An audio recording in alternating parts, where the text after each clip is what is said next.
นี้เรากำลังออกเดินทางไปที่บนตึกป่าภายหลังที่เก็บเครื่องเก็บของขึ้นรถเรียบร้อยซื้ออยู่ห้างของโอเล่ซื้อนะต้องกินเบียร์เลยนะกินเบียร์ต้องกินเบียร์เลยใช่เนี่ยลืมได้เลยพรุ่งนี้กลับพรุ่งนี้จะกลับก็ตักพรุ่งนี้จะกลับไม่ได้มาดริงก์กันตอนริงภาษาอังกฤษริกเกอร์อันนี้มันครอบครัวของคนลาวแต่ว่าเป็นว่าภาษาไทยได้ก็เลยว่าเป็นสองทางเราสื่อสารกันง่ายผู้ที่พาเข้าไปบนตึกเวทนานมื้อนี้ไปที่ไหนติดตามรับชมการตึกเวทต่อไปของเราละ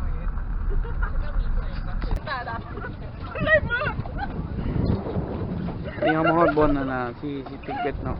ต้องเป็นบนท่องเที่ยวเมืองเก่า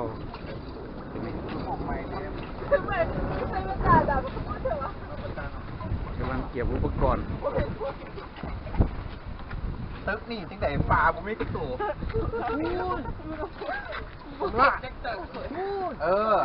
รถดีจอดดีได้บ่จอดได้บ่เอาแต่โอ้จะเปิดนางเอาละเพราะว่าเขามีกินตายแล้ว จอดได้วะโรเบิร์ตอยู่นี่จอดได้ไงจอดได้วะเขาห้ามแต่รถเขามาให้แต่รถบ้านจอดเดี๋ยวนี้กำลังส่งลงกันเรื่องบนจอดรถเนาะเพราะนี่เป็นป้ายพี่พักแต่ว่าเขาห้ามตั้งแต่รถอันนั้นเนาะห้ามตั้งแต่รถบ้านเนาะแต่ว่าเขาสามารถจอดได้เดี๋ยวนี้เขากำลังเตรียมอยู่เนาะติดตามตอนต่อไปพี่น้องดับเบ็ดตามเพื่อนเลยตอนนี้กำลังวางเก็บอุปกรณ์เนาะเก็บอุปกรณ์ไปเก็บที่นี่เป็นบนมิวเซียมครับ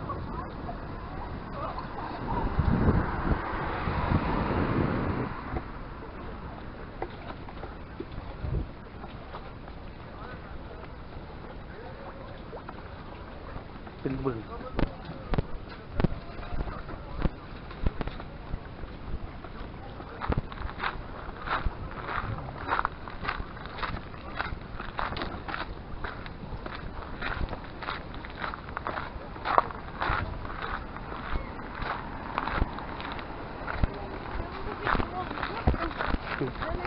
เฮ้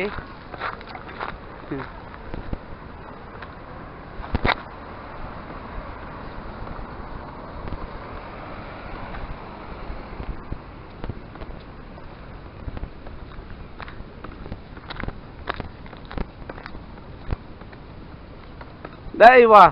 โรเบิร์ตทุกเพื่อนก็จะจำเป็นจะคนว่ะเที่ยวเท่าว่ะ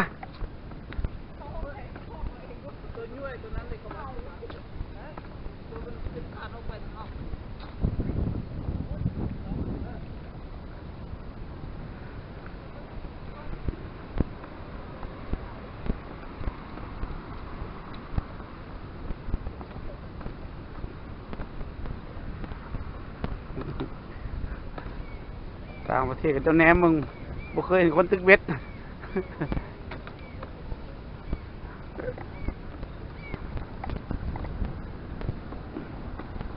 เป็นเมืองเก่าที่งาม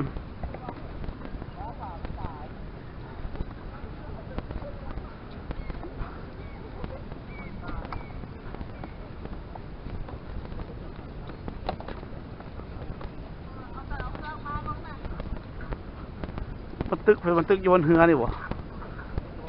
แต่ว่าเขากะบ่ฮู้เนาะว่าเขาสิมาตึกแบบใดเนาะเพราะว่าเพิ่นเป็นเจ้าถิ่นว่าซั่นซะผู้เพิ่นอยู่นี่มาหลายนี่เพิ่นเป็นผู้พามาเนาะ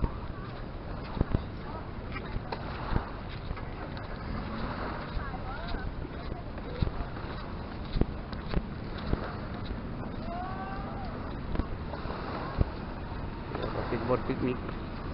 มาเที่ยวมีคนนักท่องเที่ยวหลายเป็นบนนี้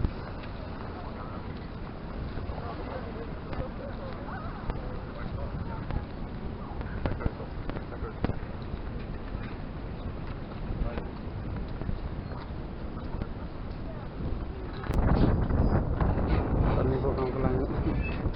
ซิดเบ็ดอยู่ข้างเรือยอชต์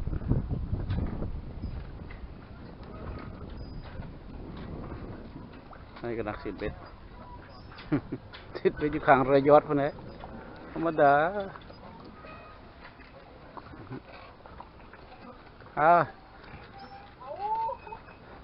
นี่โปรเฟชชั่นอล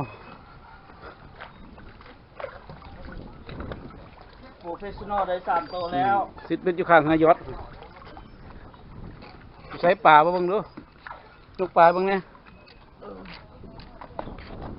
อยู่นี่ป่า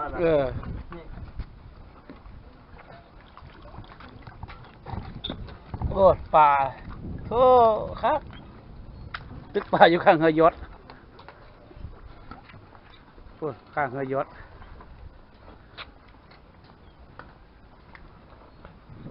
พิเศษเตอร์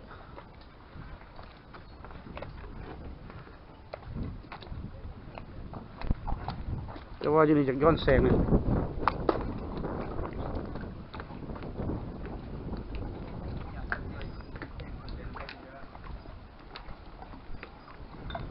ไปจะได้มานบ่เขาก็ซื้อวงเล็บได้มันบุยบนตึกละวะคือมันตึกอยู่กองเหือสิกับบ่เนี่ยเหือขนาดบ่ คันวิดีโอไล่กับเจ้าจีนฆ่าตายยากเลย ธรรมดาเลยตึกเป็นอยู่ข้างเรือยอชต์เรือยสำราญเรือยอชต์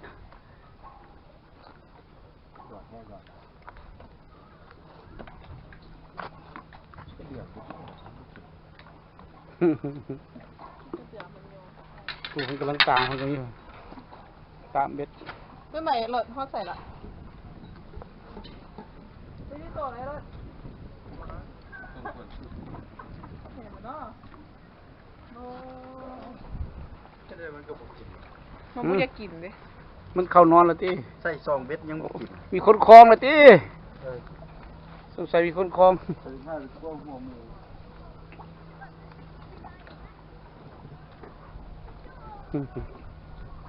่งเฝ้าเบ็ดอยู่พูด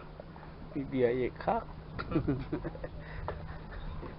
อันนี้พูดได้3 ตัวแล้ว นี่นะมาเอาตี้นี่แซ่บอีหลีนี่นะมาเอาตี้ไอ้เบิ้งคนเย็นไทยโอ้ยมือกล่องแล้วบ่กินมันจังได๋ เคยเห็นมา แซ่บเลยร้อนตัวนี้ ไข่มา มักตัวน้อยกินให้นี่เกินขึ้นกินยัง ตัวน้อยเนี่ยสิมึง ตัวน้อยแซ่บ ไข่เบิ้ง แซ่บดี นี่ ขึ้นขึ้นแล้ว เป็นวิดีโอนี่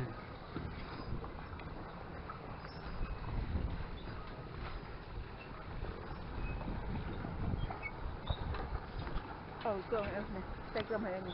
หนูใส่เกลือให้โอ้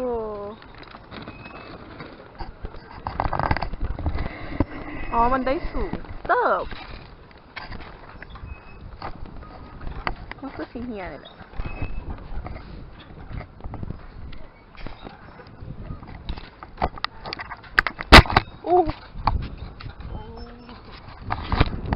มันหมุนได้ปะ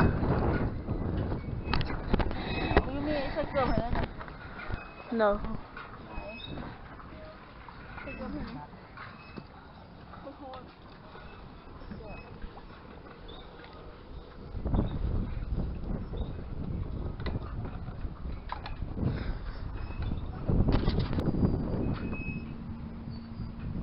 ซับมันก็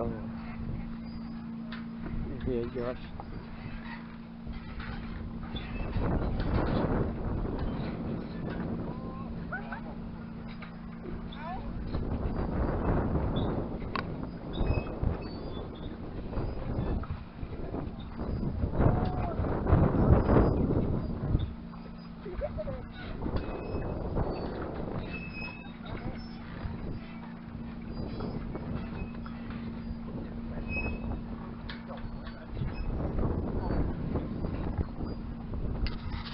แซ่บ ตัวนี้โฆษณาขาย ยอมรับแซ่บเบียร์ฮอลแลนด์ เดี๋ยวเขาแล่น เอามาตำติ โว้ แซ่บดี จื้อไว้เด้อวันนี้เด้อเอาตัวนี้เด้อวันนี้ ไข่ไม่ง่าย ผู้ใดเอาน้ำซ่ามาให้เย็นกินนี่อันนี้น้ำซ่าเด้อพี่น้องเด้อบ่แม่นเบียร์เด้อ ไข่ก็ไข่ง่าย ด้วยเขาสิว่าเอา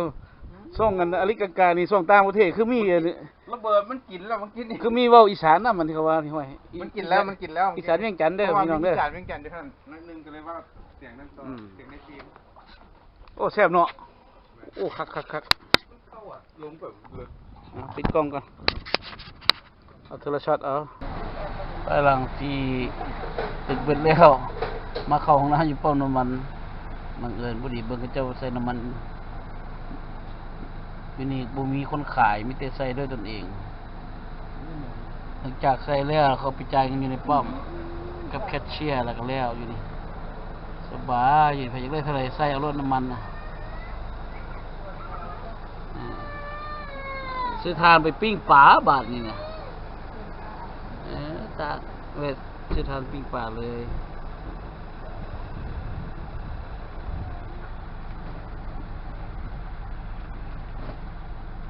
อยู่ในนี้กำลังรอถ่าคนไปเข้าห้องน้ำอยู่สิบป่า1 ชั่วโมงได้ป่า3 กิโลลายบ่ฮู้เรียบร้อยฮะ มันมีคนเข้าโอ้ยเนาะเพลงปวดอยู่ ไปเมื่อบ้านเลย คนเหรอ ตายแล้วจะขึ้น ไปอาจารย์สปีด ตาย